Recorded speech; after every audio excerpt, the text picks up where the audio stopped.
What happens when we're asking the wrong question? One of the many contributions to the severity of the global COVID outbreak was that no one was looking for it. That doesn't mean there weren't pandemic surveillance teams in every developed country around the world, but many of them were asking the question, where is the next MERS-like virus coming from? And that was the wrong question. The head of one such team, Joel Wertheim, said, pandemic surveillance wasn't prepared for a virus like SARS-CoV-2. We were looking for the next MERS, something that killed people at a high rate. But in hindsight, we see how a highly transmissible virus with a modest mortality rate can also lay the world low. It's not hard to find wrong questions steering people and even nations in wrong directions. The question, how can we win the war on drugs, has led to militarised police forces and overflowing jails. During the Vietnam War, the question, did we kill more of the enemy than our own casualties, led to civilians being slaughtered in pursuit of increased body counts. Even in more everyday contexts, no one will argue with the idea that questions matter. Self-help gurus like the world-renowned Tony Robbins insist that quality questions create a quality life. If you want to succeed as a politician, you have to learn the skill of never giving a straight answer to a question. And Rudyard Kipling wrote a great poem about his little daughter who treats questions like servants and never lets them rest. From the second she opens her eyes, 1 million hows, 2 million wheres, and 7 million whys. Questions turn up in much more serious books as well.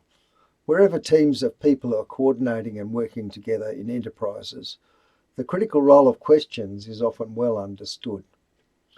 The idea that question answering could be at the core of all our participation may seem foreign or far-fetched to some, but for those who work to intentionally diagnose and design larger scale social and enterprise systems, thinking of knowledge production as a question answering activity is a prominent perspective. Questions are known to be central to knowledge production, and so the importance of questions in science and society has been recorded by many great thinkers. For Albert Einstein, to raise new questions requires creative imagination and marks real advances in science. The historian Robin Collingwood says we can understand a text only when we have understood the question to which it is an answer. In The End of Education, Neil Postman claims that questions are the principal intellectual instruments available to human beings. And Margaret Archer wasn't speaking to university students, but to world-leading economists when she said, the framing of a research question is often the most important element of a research project. Questions are so important, some philosophers say that they are basic to how we can learn anything new. In his famous book, Truth and Method, Gadamer says that all ideas have their roots in questions. It's the question that breaks through and opens up the unknown to us. When I first heard him say that, I immediately thought of those science fiction portals that daring adventurers put their hand through into another time and space. Gadamer says that not only are questions the source of ideas, we cannot even have experiences without asking questions. We have to be open to something being different in order to have an experience. And we notice difference when we ask the question whether that there is the same or not as this here. The reason I'm pointing out these practitioners and their views is that they're describing the central function of questions in cooperative action and life. That act of questioning and setting off a question-answering dynamic is far more common than we imagine. It's basic to what I have to say that questions become more central to your awareness. To understand not just how important questions are, but how widespread they are, it's important to not get caught up on questions as we learn them in grammar, because questions don't have to look like questions to be questions. Research by Lani Watson, a philosopher at the University of Edinburgh, reveals that a question does not need to have a determinate answer, does not need to be in the interrogative, does not need to have a question mark, and does not need to be expressed in words. She says our everyday understanding of questions is highly permissive. That is, we identify many more things as questions than we might have first imagined, and certainly more than formal philosophical treatment of questions would allow. Here's a great example of how questions don't have to look like questions. It's a record of someone ringing up a hardware shop to buy some paint. Their conversation has been arranged into what are called adjacency pairs, where the speakers are taking in turns.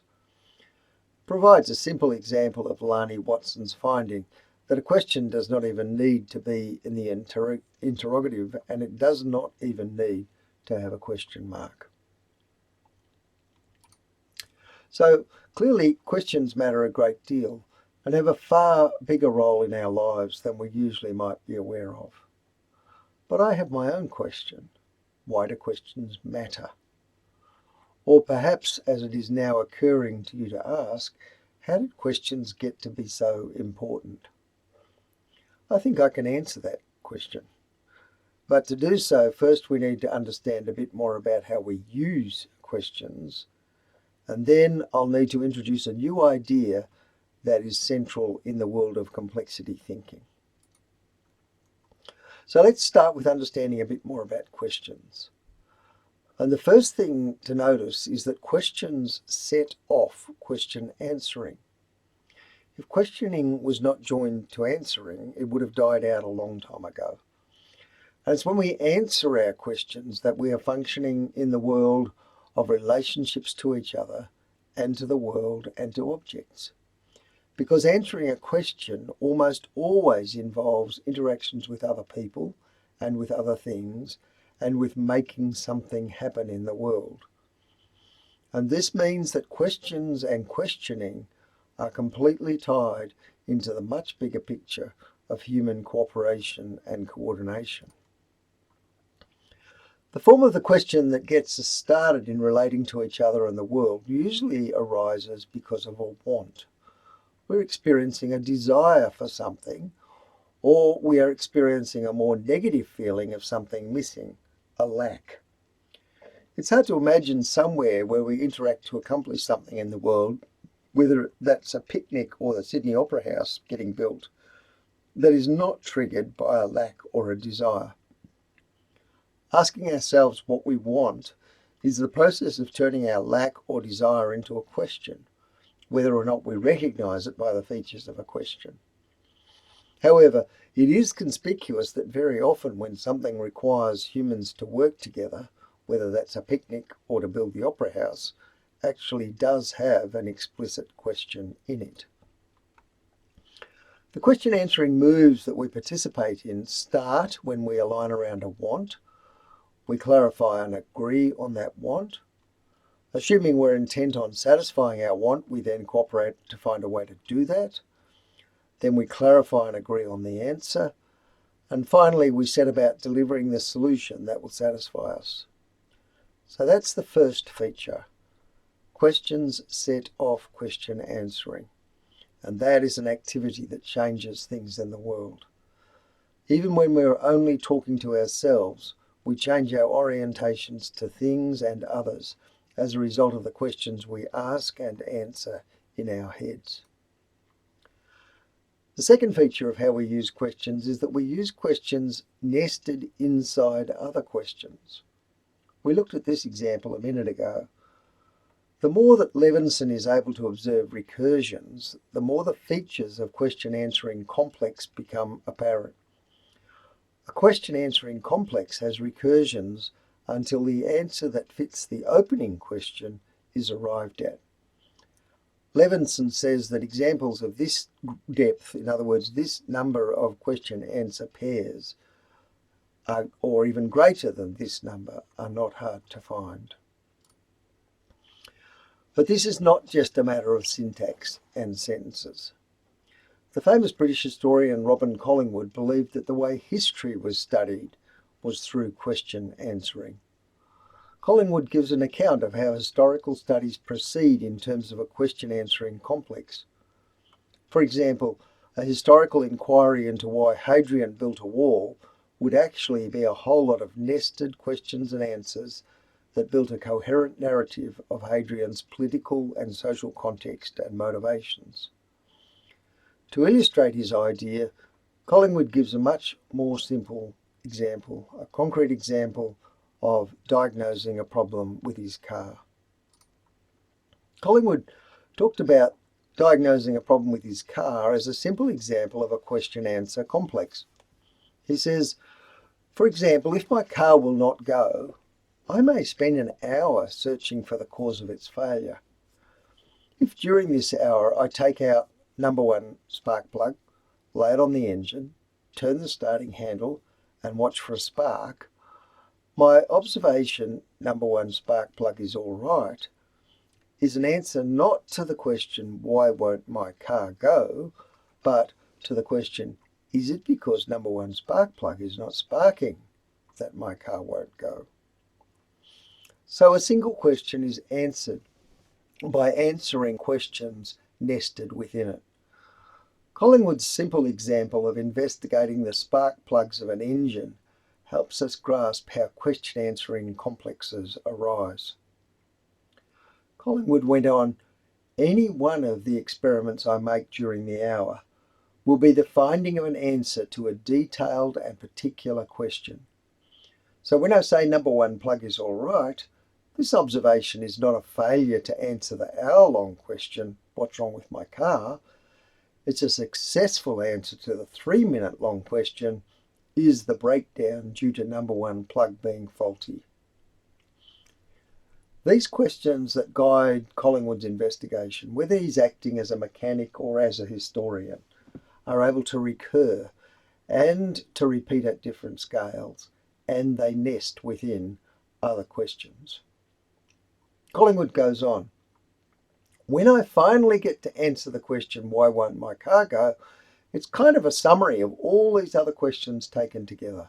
It's not a separate question asked at a separate time, nor is it a sustained question which I continue to ask for the whole hour. Yet that opening question is durative and governing. It persists and shapes the inquiry for as long as the inquiry persists, not just until the answering gets started. Another philosopher who used an engine to illustrate his ideas was Robert Pirsig. He was talking about science, not history, but he had the same idea. And he said, a careful approach to the beginning questions keeps you from taking a major wrong turn, which might cause you weeks of extra work or could even hang you up completely. Scientific questions often have a surface appearance of dumbness for that reason. They're asked in order to prevent dumb mistakes later on, he said. Once again, this nesting of questions doesn't just happen in the careful inquiry of a mechanic, a scientist or a historian. It's an everyday part of our talking together. Stephen Levinson's examples reveal that Collingwood's question-answer complex is an everyday reality at the level of how we actually talk. He says adjacency pairs have a question-answer structure, readily arriving at 3 or 4 recursions in transactional contexts. Notice that at this fine-grained level, the question shows up as a question in its most recognisable grammatical form. So that's given us a bit more of an understanding about questions. Now I need to introduce you to an idea that is not as familiar to us as talking about questions. At least its name is not familiar to us in our everyday vocabulary, but what it describes is certainly part of our everyday life. What the strange attractor refers to is as everyday as weather patterns and birds flocking. If you go out onto any headland jutting out from a coastline that is within regular reach of a number of people, you will find a strange phenomenon. There'll be a path to the headland, not a paved path, but a packed earth, grass bare, slightly meandering track that in all likelihood, unless mud deters you, you too will walk along. Your behaviour is understandable. The path now represents the clearest, most snake-revealing, least shoe-messing way to the destination. But how did the path arise? Well, not because 1,000 people tramped the earth into submission in a conga line, nor because a different 100 people all slavishly tracked the previous blades of broken grass and walked the line of the previous traveller, leaving an intentional legacy for future walkers. No, the path arose simply because people are made that way. Confronted with the same terrain and the same goal, the same cognitive behavioural problem, their proprioceptors and their problem-solving minds traversed staggeringly similar pathways. So not only on this headland, but on every other piece of regularly traversed landscape, all points north and south of here, a pathway, often only centimetres wide, will emerge as a legacy of the programmed footsteps of humankind. And once found, the path is obvious. That is, it's easy to see, it feels right, you have to choose to leave it. And it's the path of least resistance, the way that provides a rhythm to your feet that demands the least attention to itself. These paths are everyday experiences. They're formed when completely independent human actors repeat certain behaviours in response to the environment, and that gives rise to coherent order. There is no external set of instructions for the interactions. The patterns are emergent. Here's another example of an emergent pattern which is much more dynamic and dramatic.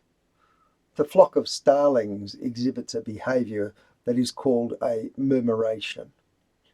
Even though all the birds are moving, and even though the whole flock is moving, the flock stays together in strange and beautiful ways. The underlying pattern that shapes how these flocks of birds stay together, even when every bird is a separate agent and there is no leader, is called a strange attractor. It's a balancing of different unseen forces. And that is also a strange attractor that directs our individual pairs of feet into making the same tracks on different days. There are some things in the world that are dynamic, and our knowledge of how they work comes by watching them in action over time. Think of a garden sprinkler. You could never predict where one drop would go, but you can rely on the pattern to choose where to put your sprinkler or even what sprinkler to buy. Attractor systems stay in a particular place because of the balance of all the forces at work. The sprinkler has water pressure and jet holes that force the water up. Gravity and wind distribute the water on the way down. All the drops are typically confined to a subset of all the possible states. In other words, there is a typical behaviour in the dynamical system, and the predictable patch of wetness that is formed over a period of time, in this case a few minutes, is the product of that dynamical system. When we put a marble in a bowl, it will eventually settle at the bottom of the bowl and stay there. The bottom of the bowl is an attractor. The pattern a sprinkler makes is more dynamic, but even when the wind blows and the pressure fluctuates, the pattern returns to the same main wet patch. We call that a strange attractor. Death is an attractor. We have many paths to get there, but once there, we stay there. Many human systems set up strange attractors. Think of how our ageing cities have successive waves of socio-economic groups move through them and then are gentrified and rebuilt.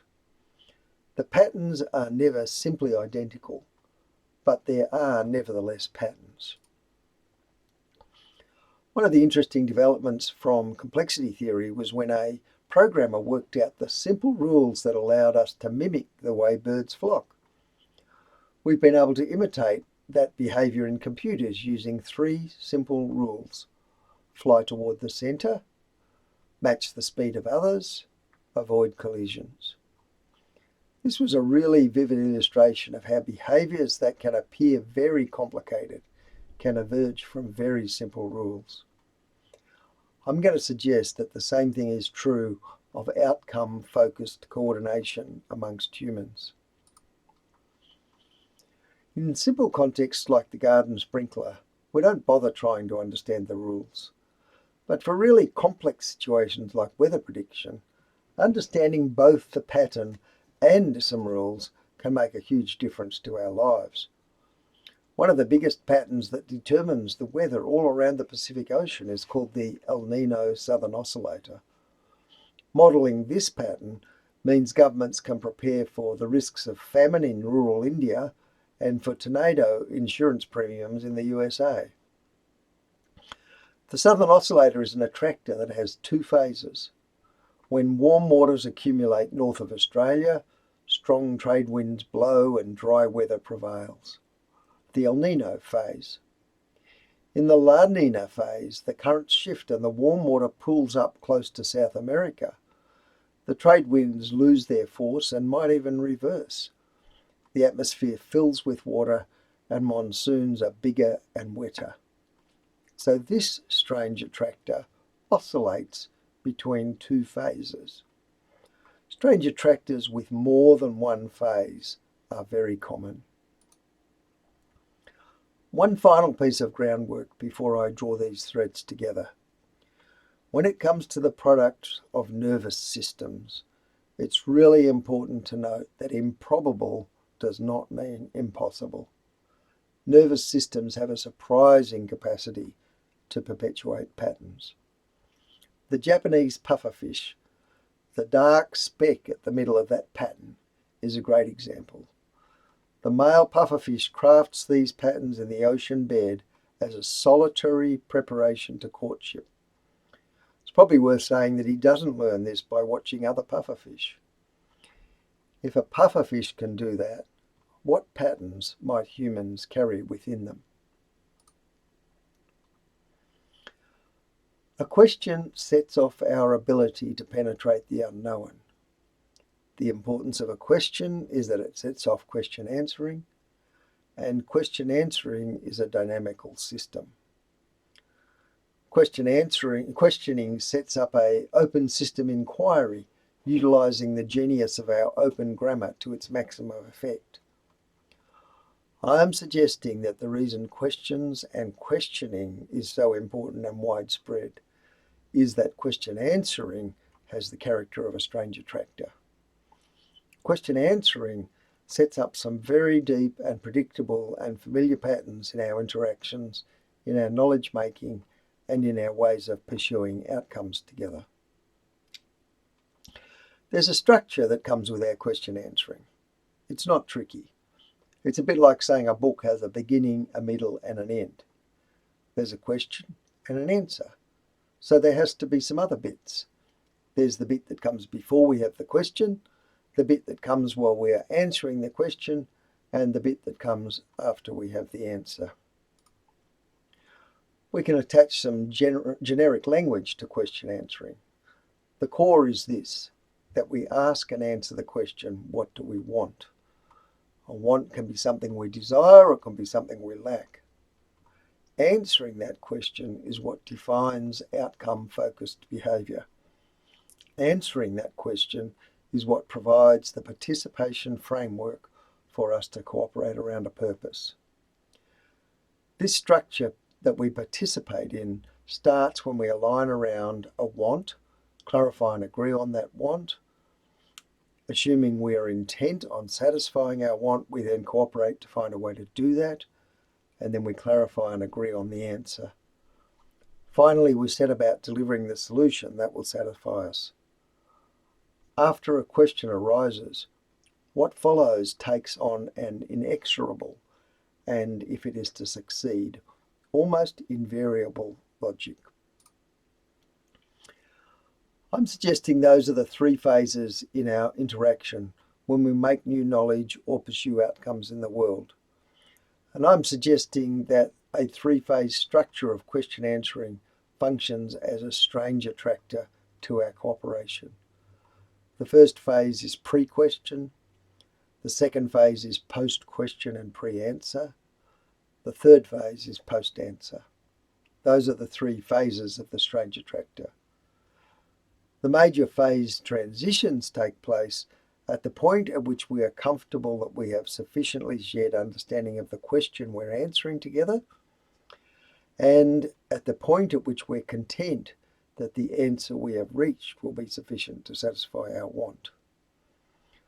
I'm suggesting that the questioning and answering complex I describe here is sufficient to provide the logic of a strange attractor, in the same way that the simple rules for bird flocking are sufficient to emulate flock behaviours.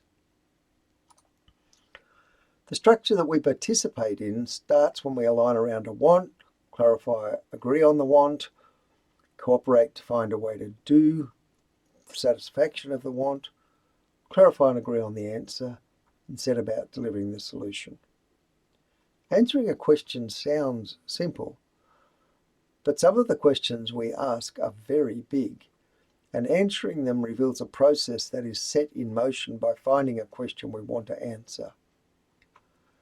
This means that, like the drops from the sprinkler, or birds in a flock, or this year's weather, cooperation toward an outcome involves a core activity that is very simple to describe, but can take on infinite variety. This is a big proposition, so I'll restate it. The logic of question answering provides a framework for human participation in outcome-focused endeavours.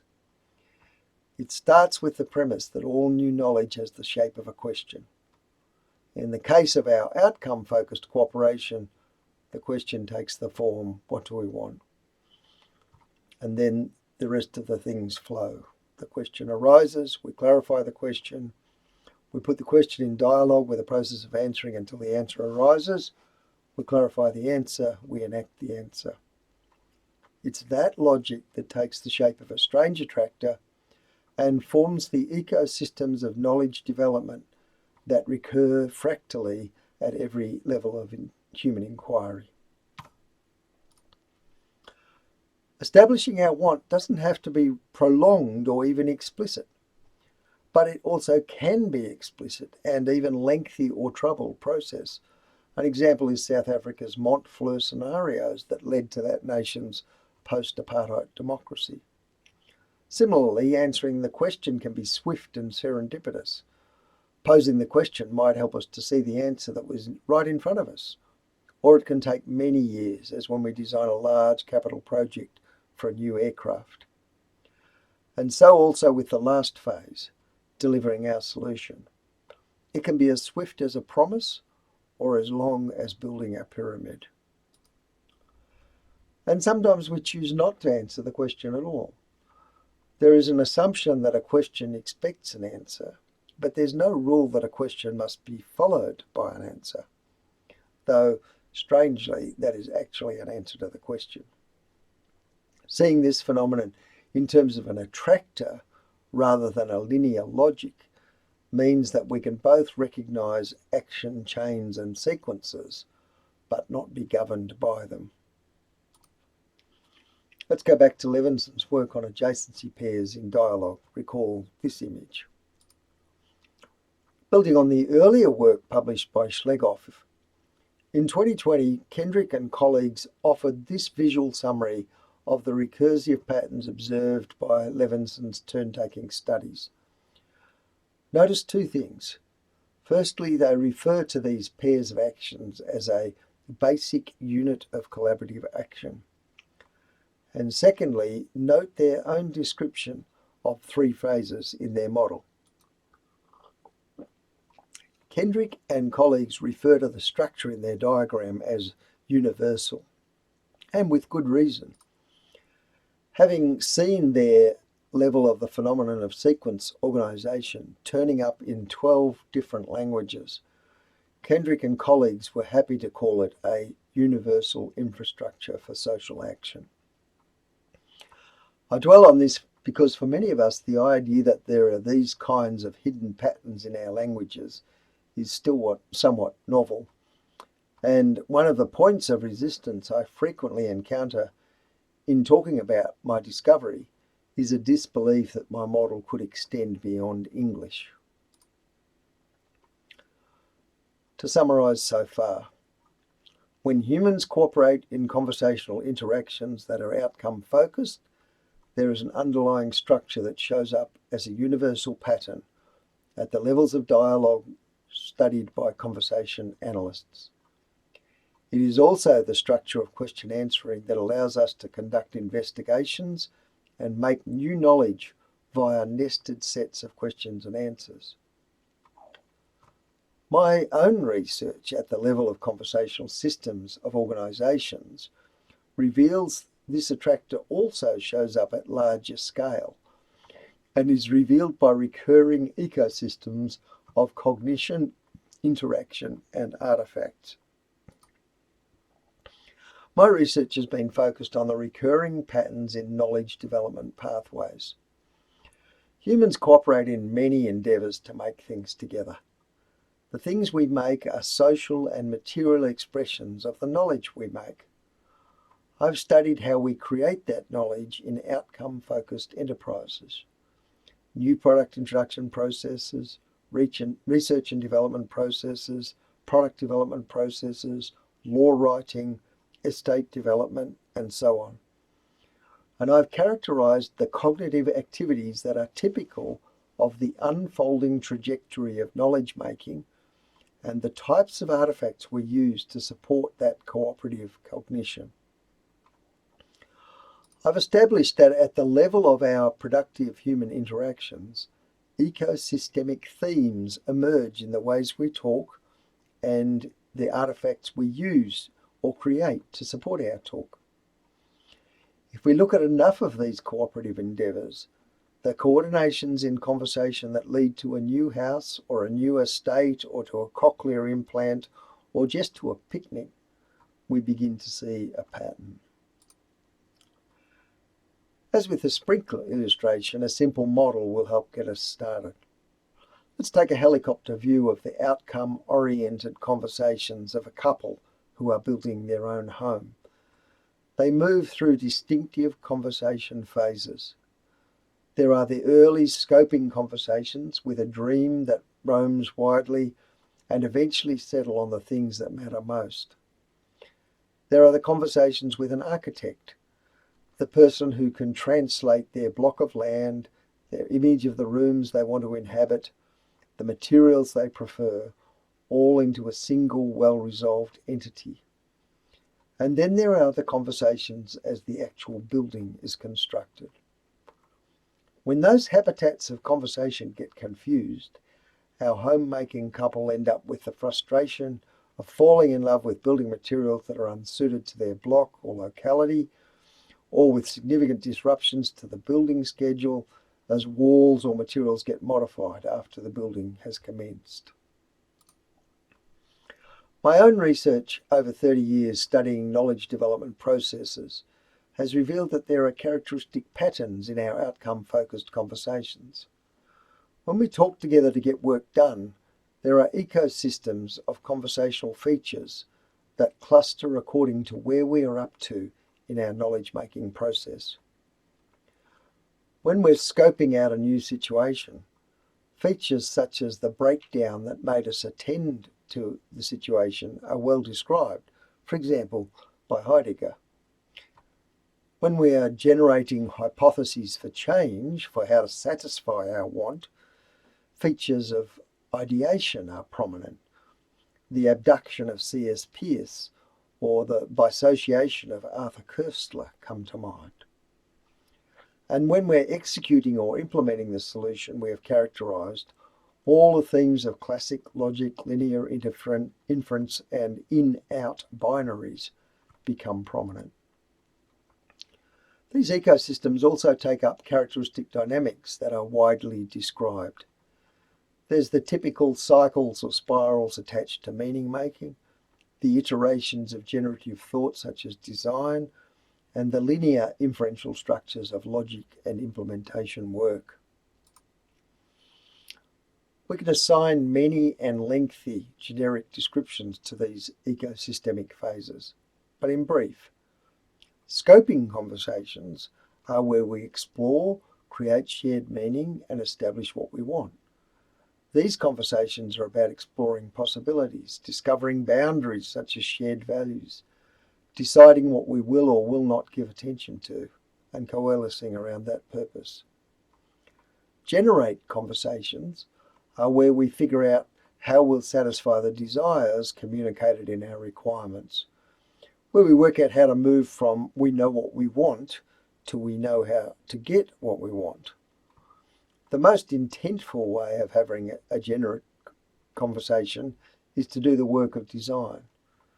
This is where innovation is done. We explore, envision, hypothesize, and prototype to shape something new. We firm up our purpose and desire into an executable intent. We make things like documents, plans, and prototypes that can be specified and built. And finally, we have build conversations to implement our intentions. These ways of talking to get things done draw closest to the delivery of a finishing product, socially and or materially.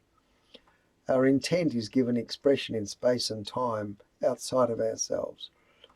This includes going into detail about the how of building.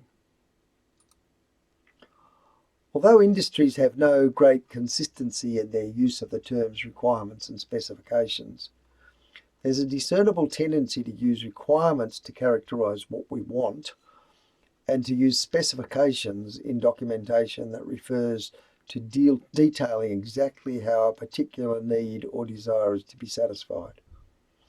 In this regard, these two major transitions in our cooperative human endeavours across countless industries and enterprises can be seen to have questions and answers and the question answering dynamics at their heart.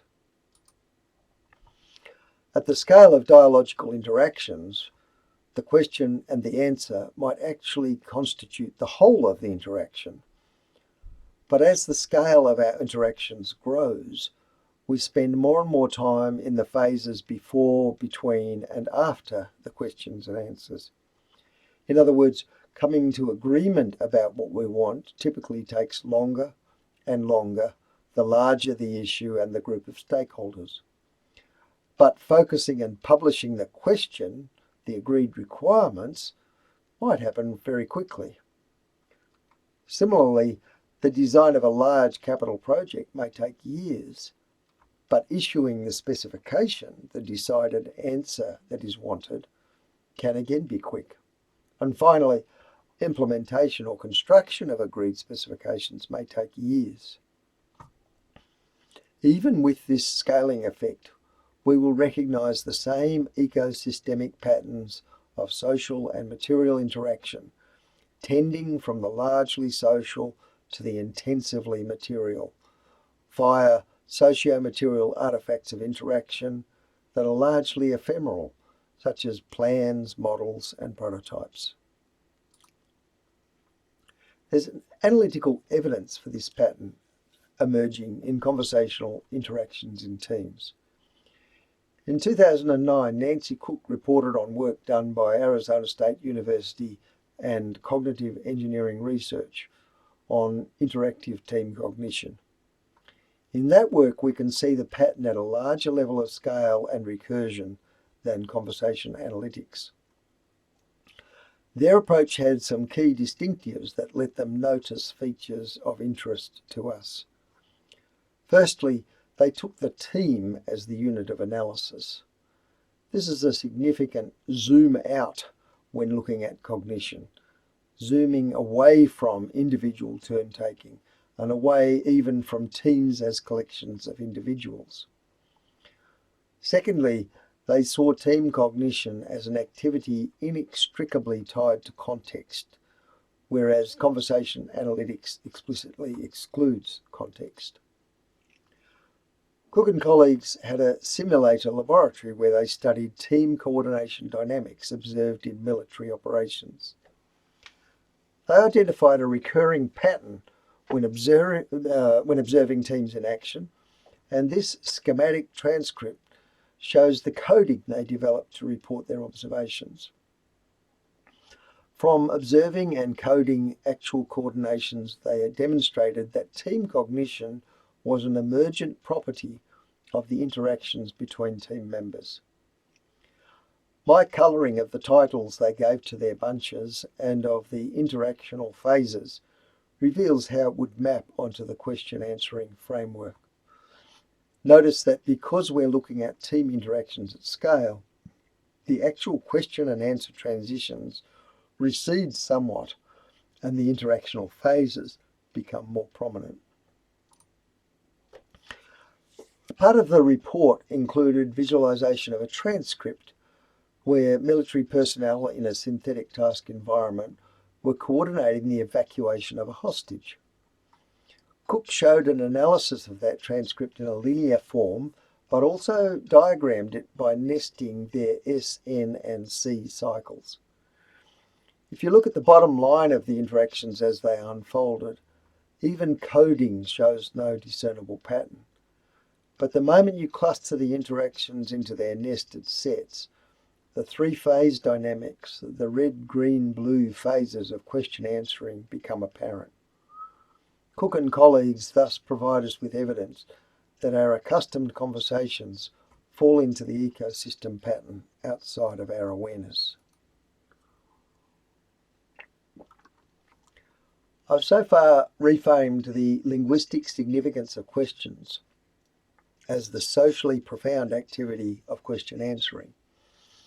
I've indicated how that dialogic activity might be grounded at the analytical level of turn-taking and how our socio-material productions have evidence at the level of interactive team cognition. I also propose that this question answering attractor is discernible in the conversational architectures of large-scale human enterprises.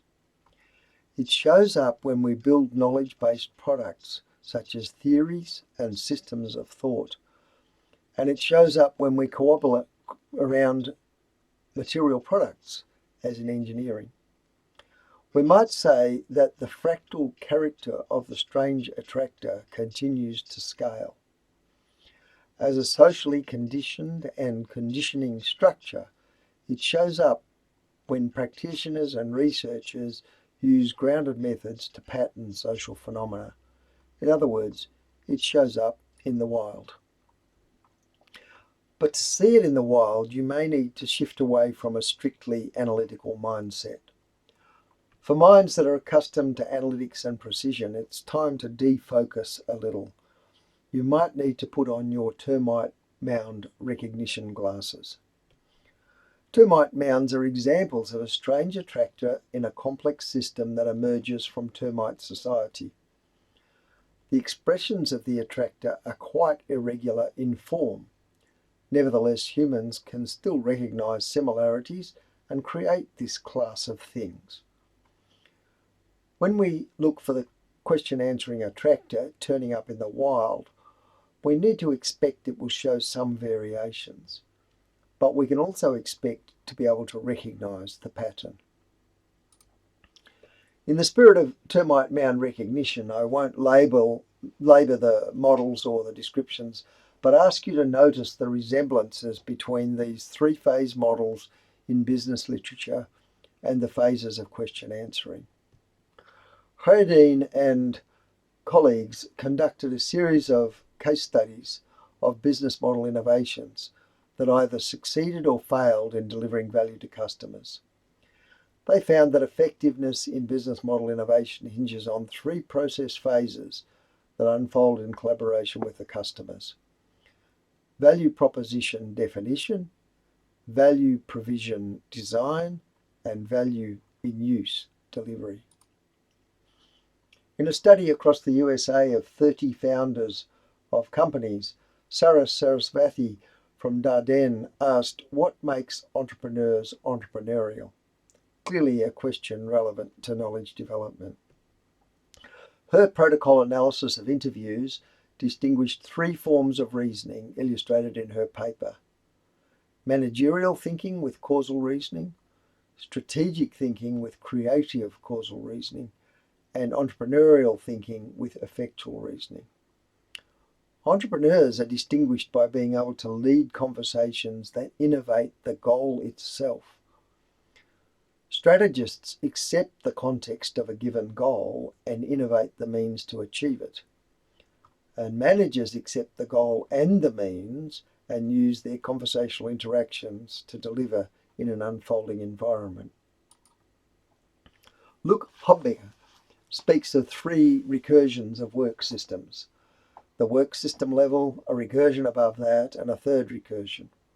He describes his model from right to left, but we'll stick with our explanatory frame for what he observes.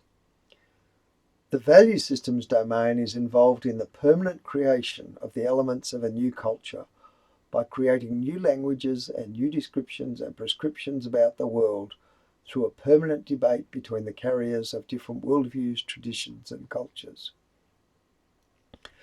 Then there is the innovation domain, where changes in values in the environment are sensed and transformed into new products, services, and processes. The work system is involved in the discovery and the creation of the added value of the future. And then in the added value domain, a set of relatively homogeneous requirements, which I would call specifications, of a group of clients are transformed into those requirements being met so that the clients, owners, and actors can appreciate the relevance of the work system. Marion Ulbien and Bill McKelvey proposed a complexity leadership theory. The significance of this work is that the theorists began from a complexity perspective and theorized a pathway for leadership in complexity context. Of course, leading in complexity cannot remain fully emergent if we are to speak of leadership, so their model necessarily involves a trajectory of unfolding practice realities, and I suggest it resembles the one I have described. We can even see that this pattern has not gone unnoticed in history and in simple heuristics. For example, it's been theorized in the frame of abstraction laddering. The basic recurring pattern of cognition involved in asking why, what, and how questions was formalized as abstraction laddering in 1949 work called Language in Thought and Action. Why is this insight so powerful? I suggest that the fractal character of making by speaking means that it provides a recursive frame for interpreting social forms, not just discursive forms. Each of these phases may be momentary and subconscious, or at scale have significant social, material, and temporal dimensions. Here's an illustration of each phase occurring at scale. In the pre-question or arriving at the question phase, many First Nation cultures have social rituals for allowing the question to arise, such as circle talking that may go across days. It's worth noticing that as corporations face increased pressures towards the upstream conversational habitats, circle talking methods and consultancy groups are proliferating. These approaches are gaining currency as ways of proceeding where Euro-Western social improvement initiatives require consulting multiple stakeholders. In large-scale infrastructure projects worth billions, getting the question clear and stable culminates in producing requirements documentation. This is a massive component of major project work, effectively agreeing in the questions this project will answer. Design as a social technology has now swept enough Euro-Western enterprises. Design thinking is understood as iterative, and in particular at the heart of design ideation is the understanding that design is a set of conversations in which the problem and the solution co-emerge. the transfer of specifications as contracts for the manufacture of specified deliverables, ranging from estate housing to plastic cutlery to microchips, are clear instances of clarifying the answer. And every instance of the manufacturing processes that ensue, building a house, making forks that don't snap, and microchips that meet amazing performance characteristics, are all evidence for the phase of enacting a satisfaction. Perhaps the emergent features of the question answering attractor even have implications for ontology. Understanding what drives the distribution of social phenomena at different levels of organisation might allow us to integrate what otherwise always seem to crop up as binaries and polarising choices. Perhaps we need to see these as our habituated preferences systematised at scale. Boisseau and McKelvey drew on the phenomenon of power law distributed phenomena and created a single overarching framework to integrate different ontological assumptions. They provided a continuum between what they termed the richness-seeking regime of the postmodernists and the order-seeking regime of the modernist. They wrote that understanding what drives the distribution of social phenomena at different levels of organisation allows us to integrate the seemingly opposed modernist and postmodernist epistemologies into a unitary representation. As they develop their theory, Boisseau and McKelvey arrive at the idea of an intermediate generative habitat, a halfway house between the world of infinite particulars and the world of grand events. I read this through the lens of the question answering attractor and the ecosystems of thought and action set in motion by that dynamical system. It suggested to me that in the realm of human coordinations in language, there is a phenomenon behind the Parisian world where a single large question can cause a massive shift in situations, and the Gaussian world of 1,000 particulars. In their Academy of Management Review article, Boisseau and McKelvey went on to suggest that their frame permits a better understanding of the behaviours of researchers who prefer different worlds. As they say, no natural boundaries separate the three regimes. They interpenetrate.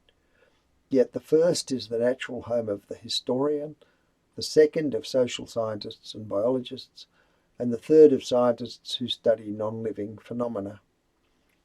Their model also entails ecosystems of conversation, since effective representations in each regime will call for a different mix of narrative and abstract symbolic resources. The implications of this finding are extremely broad. But what about in your area of interest?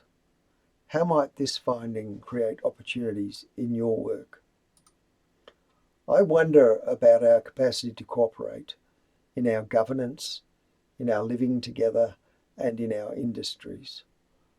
Might the discovery of an attractor underlying that cooperative activity lead to abilities to skill ourselves, to better diagnose and more wisely design our outcome-focused enterprises? In the everyday and in the profoundly important arenas of human activity where we are cooperating toward an outcome, no one has identified a universal attractor, and no one has described the simple rules. Perhaps until now.